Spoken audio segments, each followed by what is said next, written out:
Bonsoir à tous. Alors, si vous êtes d'accord, j'aimerais commencer par un exercice d'imagination à faire tous ensemble. Ça vous va? Ok. Alors, imaginez-vous au volant d'une belle voiture sportive, un peu comme celle-ci. Je vous rassure, vous êtes libre de choisir la couleur et le modèle qui vous plaît. Mais attention, cette voiture, elle a une particularité. Elle n'a qu'une seule pédale, la pédale d'accélérateur. Pas de frein, juste un accélérateur. Ok? Donc vous êtes au volant de cette voiture et vous descendez à toute vitesse une route sinueuse de montagne. Vous pouvez faire qu'une chose, accélérer encore et encore. Vous ne pouvez pas freiner, juste accélérer. Pensez-vous pouvoir tenir vraiment longtemps avant de faire une sortie de route qui pourrait s'avérer fatale? Non, évidemment. Alors maintenant, remplacez cette voiture par votre rythme de vie et ce chemin sinueux de montagne par les aléas que vous allez rencontrer. Accélérer sans cesse, c'est finalement ce que nous faisons tous les jours dans une société qui prône la vitesse, l'efficacité, la performance. Mais à aller trop vite, à côté de quoi passons-nous? Que risquons-nous? Et si ralentir, finalement, c'était avancer différemment. Si ralentir, c'était prendre un rythme plus naturel pour mieux grandir, pour mieux s'épanouir, pour mieux réussir, pour aller plus loin. D'ailleurs, vous êtes-vous demandé pourquoi on avait tant de mal à ralentir? Alors laissez-moi vous éclairer avec une formule vieille de plusieurs siècles. C'est la deuxième loi de Newton. Alors que nous dit Newton?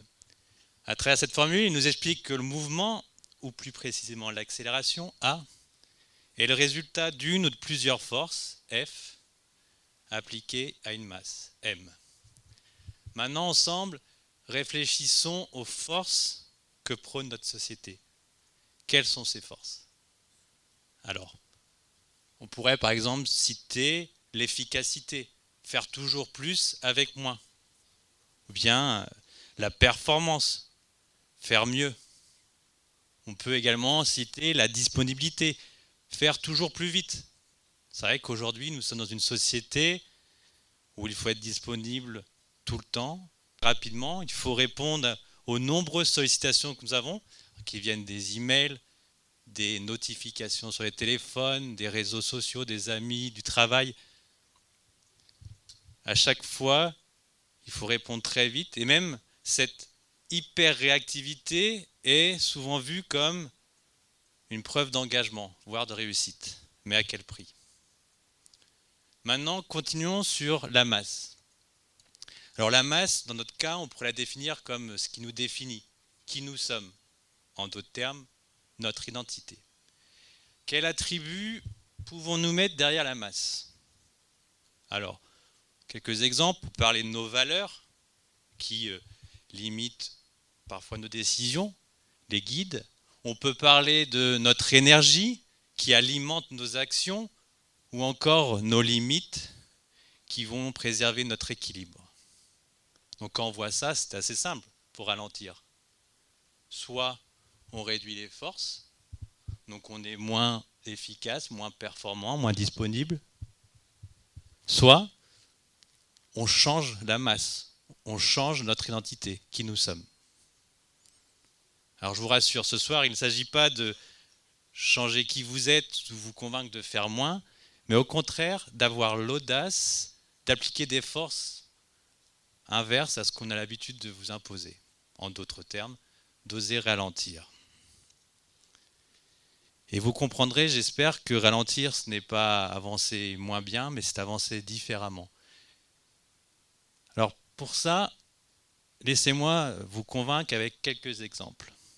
Prenez ces deux animaux. Donc à votre gauche, un guépard, qui je vous rappelle est l'animal le plus rapide du monde, et à votre droite, l'antilope d'Amérique, qui est l'antilope la plus rapide de son espèce. D'après vous, lequel de ces deux animaux va terminer le marathon de Paris en premier? Eh bien, il s'agit de l'antilope d'Amérique. Alors, l'antilope d'Amérique, elle va terminer le marathon en 45 minutes à peu près. quand le guépard, lui, va le terminer en 50 minutes. Pourquoi? Le guépard va faire un sprint de 120 km/h, mais il pourra maintenir cette allure seulement sur 400 mètres maximum. Pour tout le reste du marathon, il va courir à une allure à peu près de 50 km/h. Quand l'antilope, elle, va courir à 56 km/h. Pas de sprint, mais une allure constante. Ce que je vais vous faire comprendre ici, avec cet exemple, c'est que ralentir aussi, c'est savoir gérer son allure pour aller parfois plus vite et franchir la ligne d'arrivée plus rapidement.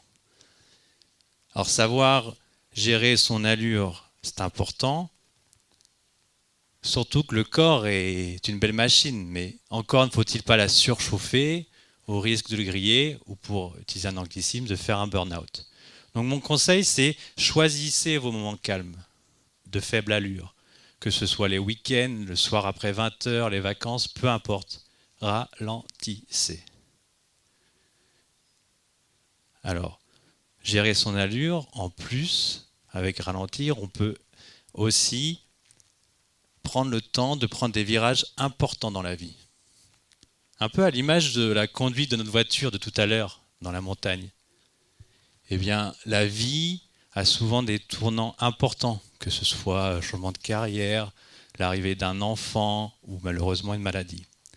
Quand ces tournants arrivent, il est important de prendre le temps d'évaluer les options qui s'offrent à nous, s'il s'agit d'un changement de carrière, de se réorganiser, s'il s'agit d'arrivée d'un enfant, ou de se guérir, de s'adapter et de se rétablir s'il s'agit d'une maladie. À chaque fois, il suffit de prendre la bonne trajectoire sans se précipiter. Alors pour illustrer ça, laissez-moi vous raconter une anecdote personnelle. C'était en 2008, j'étais étudiant en marketing et je devais choisir un pays où poursuivre mes études. Alors, quand on parle marketing, on pense tout de suite aux États-Unis, Angleterre, Canada, voire Australie.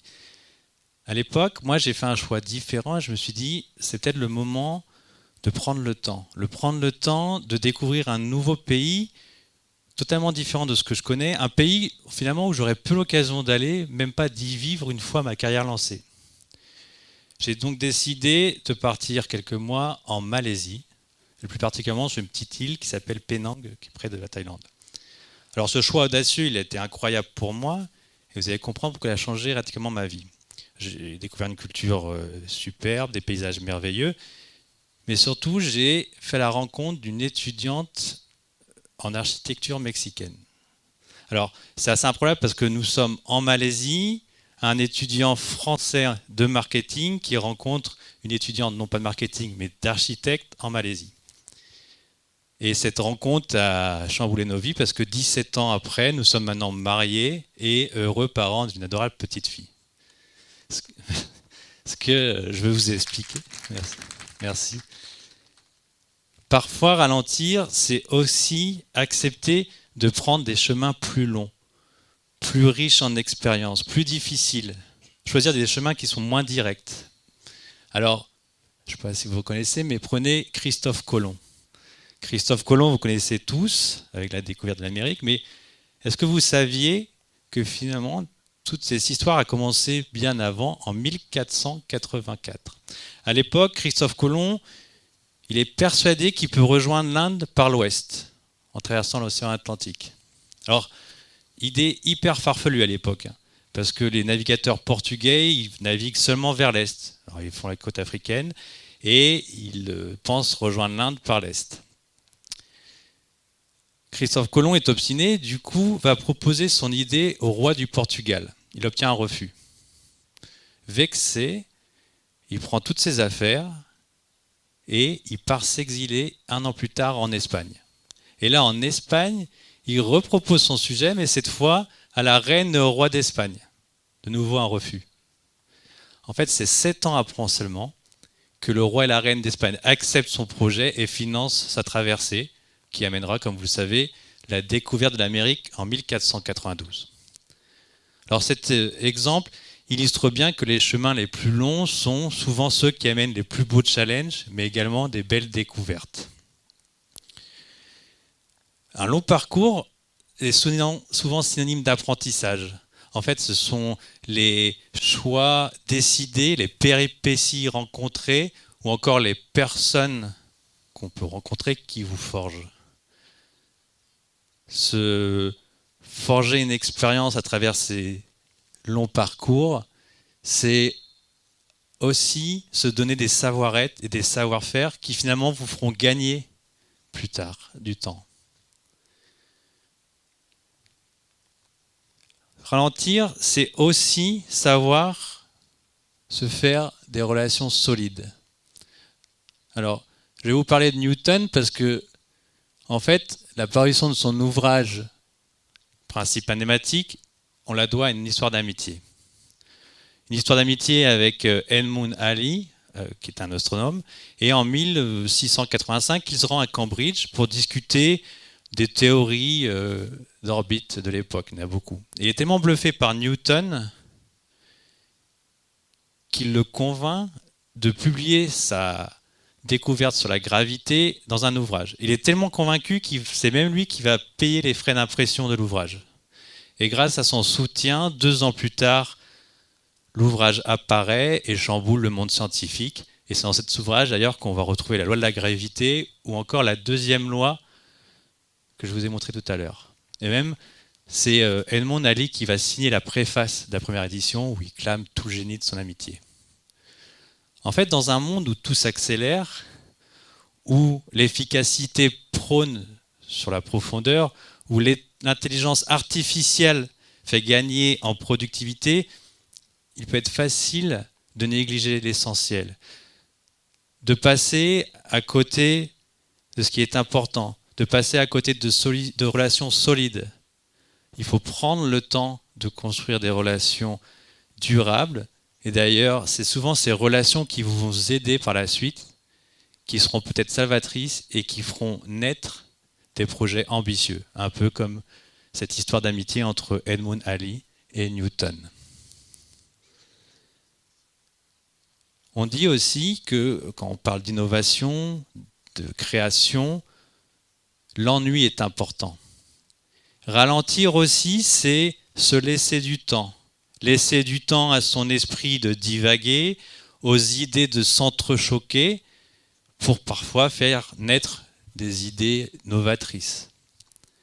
La légende ne dit-elle pas que Newton, encore, aurait eu l'idée de la gravité alors qu'une pomme lui serait tombée sur la tête pendant qu'il se reposait sous un pommier? Alors, est-ce que ralentir, ce n'est pas un véritable acte de courage?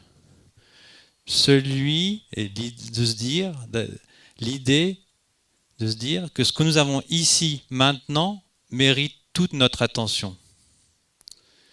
L'audace d'être en parfaite harmonie avec ce qui vous entoure, ce qui nous entoure et ceux qui vous entourent. De prendre le temps de vivre le moment présent.